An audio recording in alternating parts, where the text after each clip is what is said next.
Monsieur le Président, il reste quelques questions sans réponse concernant cet accord. Par exemple, dans le cadre de cet accord, les troupes rwandaises se retireront-elles de certaines parties de la République démocratique du Congo? Et aussi, le groupe rebelle M23 sera-t-il autorisé à rester dans certaines parties de l'Est de la RDC? Avez-vous des... Bonjour chers abonnés d'Enalliance TV, donc nous sommes toujours dans le même, la même sauce. Donc voilà, la question épineuse comme on dit, la question qui fait mal, la question qui booste la majorité du peuple congolais. C'est cette question que vous venez d'entendre, Monsieur le Président. La question est celle-ci. Beaucoup de gens se demandent, est-ce qu'avec l'accord signé, les troupes rwandaises vont-ils libérer ou sortir des territoires congolais ou vont-ils rester? Ça, c'est ça les problèmes. Mais je veux bien que chacun de nous suive très attentivement la réponse. Ici, il n'y a qu'un seul interprète en fait. Donc, il a du mal à interpréter et c'est que les journalistes posent comme des questions. Et en même temps, la réponse qui est donnée par le ministre rwandais. Et à un moment comme ça, le président Donald Trump va le couper pour rectifier, arranger, donc affirmer, mais autrement, de cette situation, parce que c'est une question qui dérange.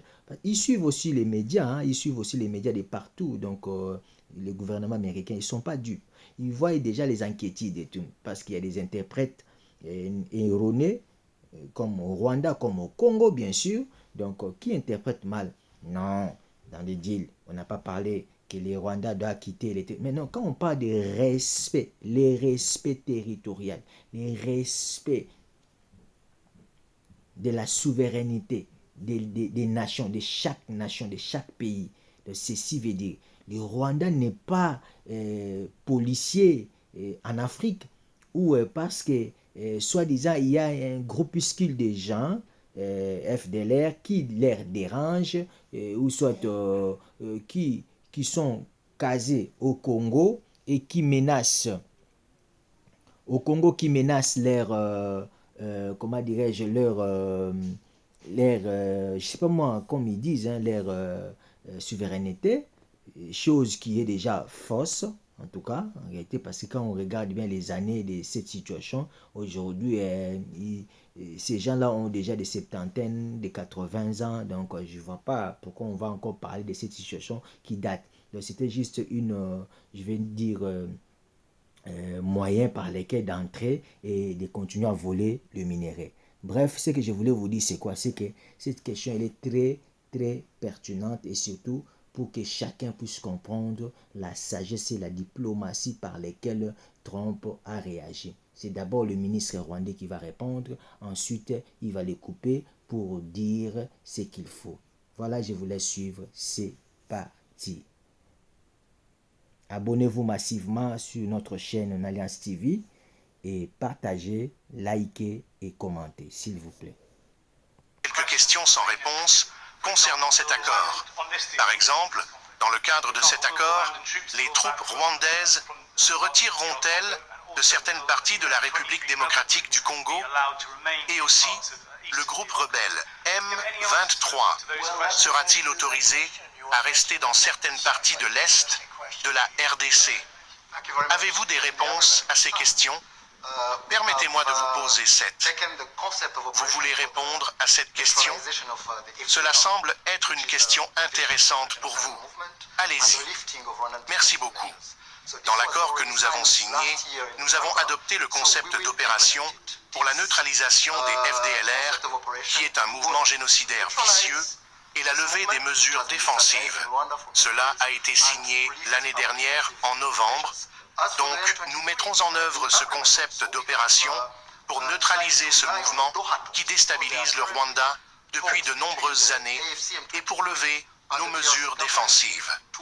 En ce qui concerne le M23, dans l'accord, nous avons également décidé de nous appuyer sur les pourparlers de DHA, car il y a actuellement des discussions entre l'AFCM 23 et le gouvernement de la RDC pour conclure un accord de paix qui complétera l'accord de paix de Washington.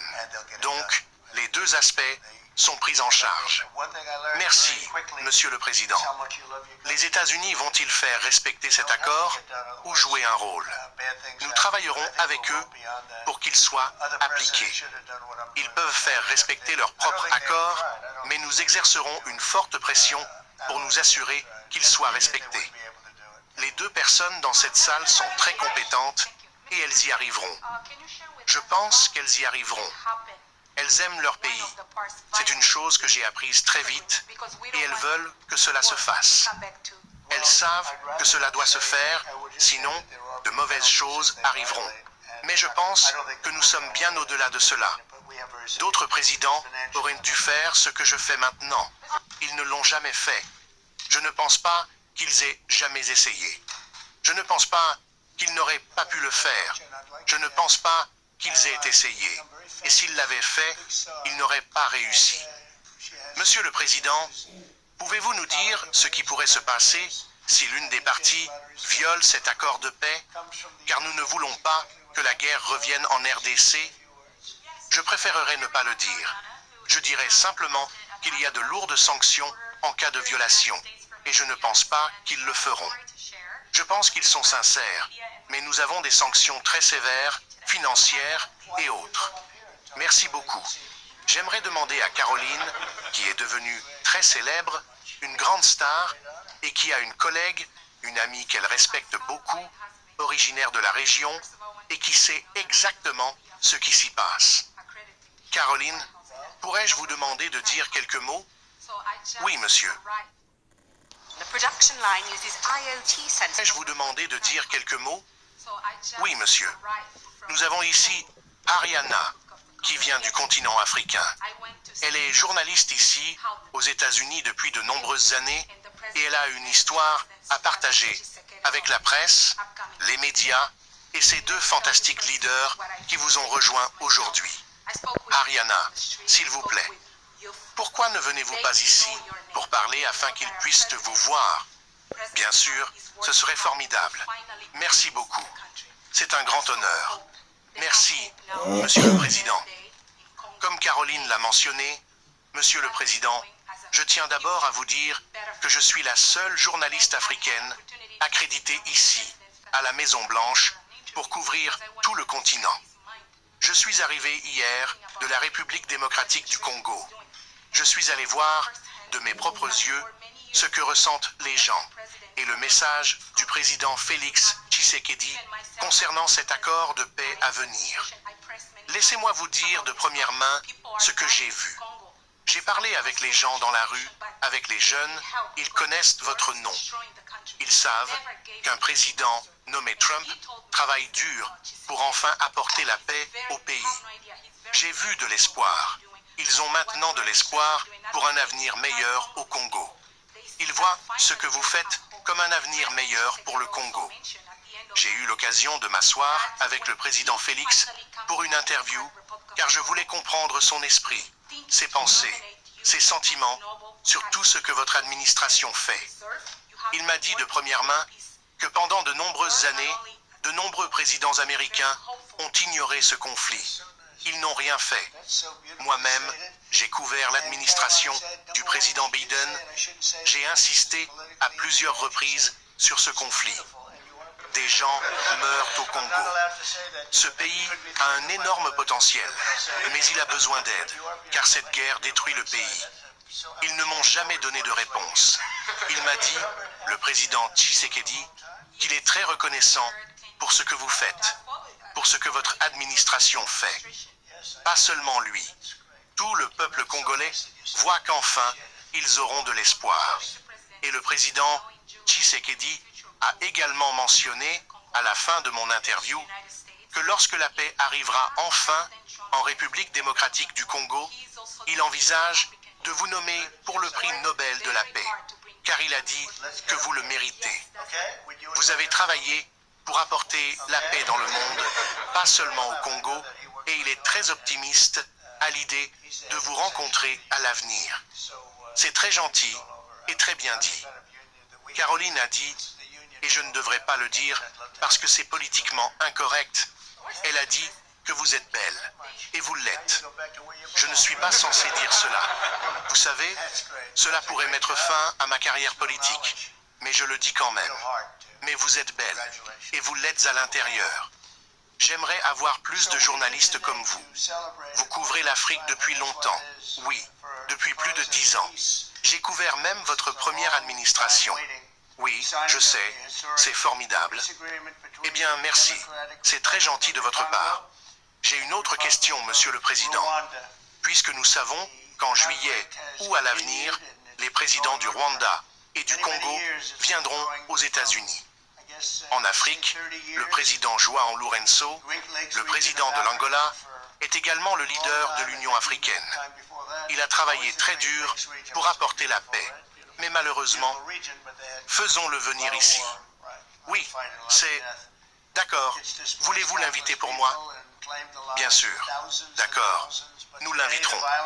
Je sais qu'il travaille très dur et qu'il est à la tête de l'Union africaine, pas le genre d'union que nous avons ici, mais une union à travers toute l'Afrique. J'aimerais l'avoir ici. Alors, vous lui ferez savoir. Monsieur le Président, merci beaucoup. Maintenant, retournez à votre place. C'est formidable. C'était un excellent travail. Une vraie connaissance et un vrai cœur. Félicitations. Nous sommes ici aujourd'hui pour célébrer un triomphe glorieux. C'est ce que c'est, pour la cause de la paix. Cela faisait longtemps qu'on attendait la signature d'un accord de paix historique entre la République démocratique du Congo et la République du Rwanda. Ce conflit dure depuis de nombreuses années, on dit 30 ans, dans la région des Grands Lacs en Afrique, et peut-être même avant cela. La région des Grands Lacs doit être magnifique, n'est-ce pas? Magnifique!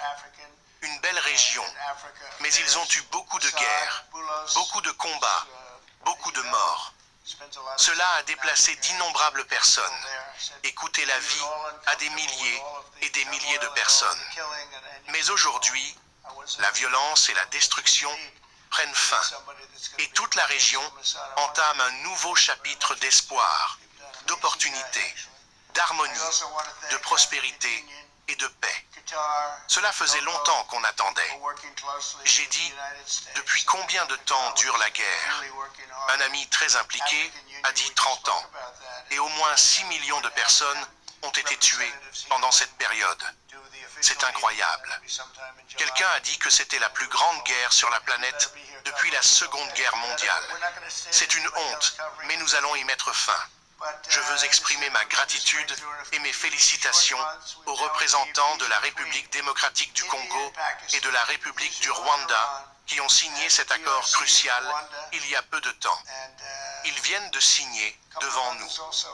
Permettez-moi également de remercier le secrétaire d'État Marco Rubio qui a travaillé très dur sur ce sujet. Et nous avons travaillé ensemble dessus pour son leadership exceptionnel, ainsi que le conseiller principal pour les affaires africaines, Mossad Boulos, qui, comme vous le savez, passe beaucoup de temps en Afrique et s'y sent très à l'aise. Je lui ai demandé s'il était mal à l'aise avec tout ce tumulte et tous ces meurtres. Et il m'a répondu « Non, je ne l'étais pas. C'est ce dont vous avez besoin. Quelqu'un qui peut gérer cela. » Mossad, je veux vous remercier beaucoup pour le travail incroyable que vous avez accompli. Je veux également remercier l'Union africaine, le Qatar, le Togo, pour avoir travaillé étroitement avec les États-Unis. Je sais que le Qatar a travaillé très dur, et nous venons de parler de l'Union africaine. J'ai hâte de les accueillir ici, pour la réunion officielle, qui aura lieu en juillet. J'ai hâte d'y être, et vous feriez mieux d'être là pour couvrir l'événement. D'accord? Nous ne tolérerons personne d'autre pour couvrir cela, sauf vous. C'est une percée énorme. En quelques mois, nous avons maintenant atteint la paix entre l'Inde et le Pakistan, Israël et l'Iran, la RDC et le Rwanda, et quelques autres aussi. La Serbie, vous savez, ils étaient prêts à entrer en guerre avec un groupe que je ne mentionnerai même pas, car cela ne s'est pas produit. Nous avons pu l'arrêter. Mais j'ai un ami en Serbie, et ils ont dit qu'ils allaient entrer en guerre à nouveau.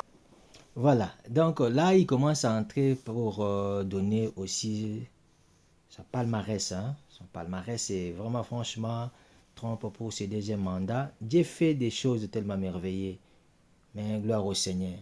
Voilà, donc nous sommes arrivés à la fin, que tout aille bien, abonnez-vous massivement et à très bientôt.